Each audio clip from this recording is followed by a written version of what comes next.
Have you ever really stopped to wonder what happens after we die? I mean, it's a huge question. Or what if it's actually possible to connect with people who've passed on? It's something people have asked forever. And for centuries, one particular movement has offered a really specific answer. So today, we're going to dive into spiritualism, a belief system that sees itself as part science, part philosophy, and part religion. So here's our game plan. We'll start with the absolute basics, the core definitions. Then we'll trace its history, which is surprisingly ancient and pops up everywhere, including the Bible. After that, we'll look at how it became an organized religion, and we'll wrap up by unpacking the ethical code that guides its followers. All right, let's jump in. Okay, first things first, what is spiritualism really? To get to the heart of it, we've got to get a handle on three key terms that basically form its entire foundation. All right, so spiritualism itself is defined as this really unique blend of three things. First, they see it as a science, because it's based on phenomena they believe can be demonstrated.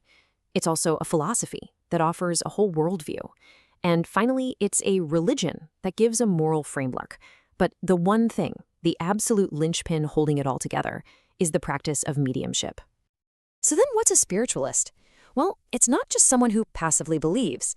The key word here is endeavors. They actively try to use the teachings they believe come from the spirit world to shape their own character and become a better person. This focus on personal, moral growth, that's a theme we're going to see pop up again and again. And that brings us to the medium. The best way to think of a medium is like a bridge or maybe a radio receiver. They're seen as a person whose own system is just sensitive enough to pick up on vibrations and messages from the spirit world, allowing them to channel information and sometimes even physical phenomena from that world to ours. These three ideas, the belief system, the believer, and the bridge, they're the essential building blocks for everything else we're about to cover. Now here's where it gets really interesting. While modern spiritualism has a specific start date, its core ideas, they are anything but new. The belief in spirit communication and an afterlife isn't just centuries old. It might just be as old as humanity itself. I mean, when you look at the historical thread, it's pretty incredible. We're talking about Mesopotamian tablets from nearly 6,000 years ago that show a belief in ghosts.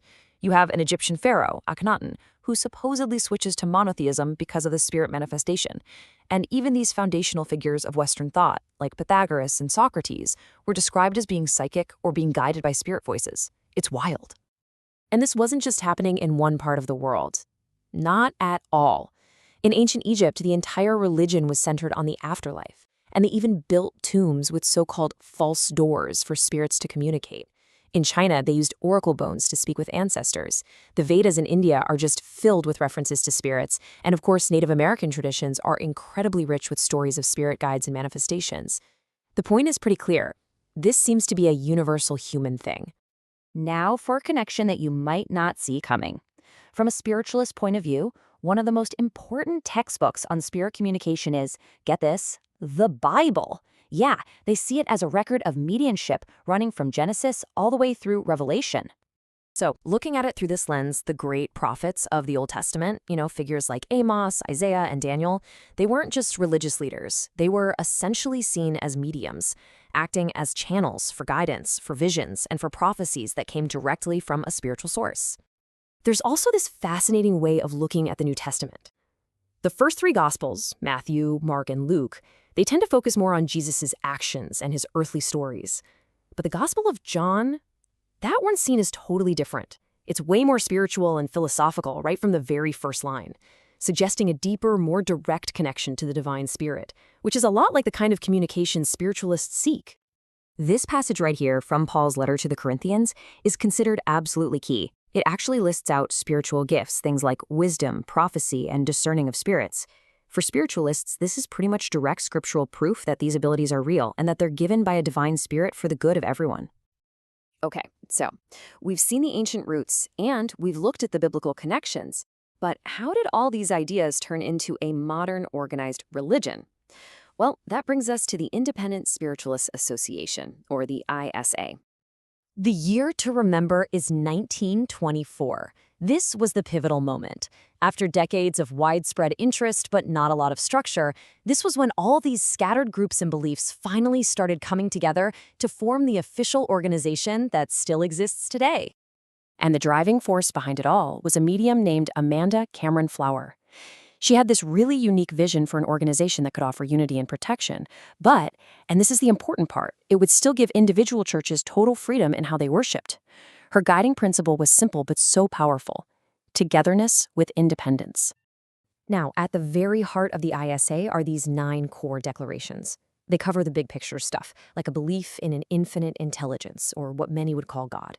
They state very clearly that life and communication continue after death. But what's really telling is how much they emphasize ethics.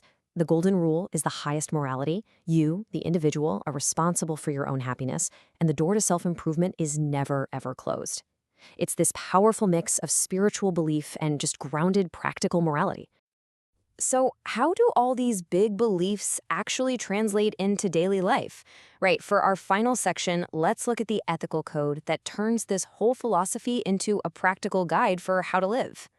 You know, the entire ethical code really just boils down to personal integrity. Honesty is the absolute foundation. Communication has to be respectful. You never demand that people accept what you say. And crucially, you are always responsible for your own actions. No blaming bad behavior on outside forces. And finally, there's this really strong warning against ego, saying that humility and cooperation are the true marks of spiritual wisdom. And that's really the final takeaway on spiritualist ethics. It's this idea that your actions will always speak louder than your beliefs. It's not just some philosophy you study. It's meant to be a lived experience, one that's measured by your daily kindness, your integrity, and your wisdom. So, after tracing this whole journey from ancient Mesopotamia all the way to a modern code of conduct, we're left with this really fascinating question. If these ideas about spirit communication and life after death have popped up independently in cultures all over the world for thousands of years, what does that tell us about our shared, universal human desire to understand what lies beyond, and maybe to connect with something greater than ourselves?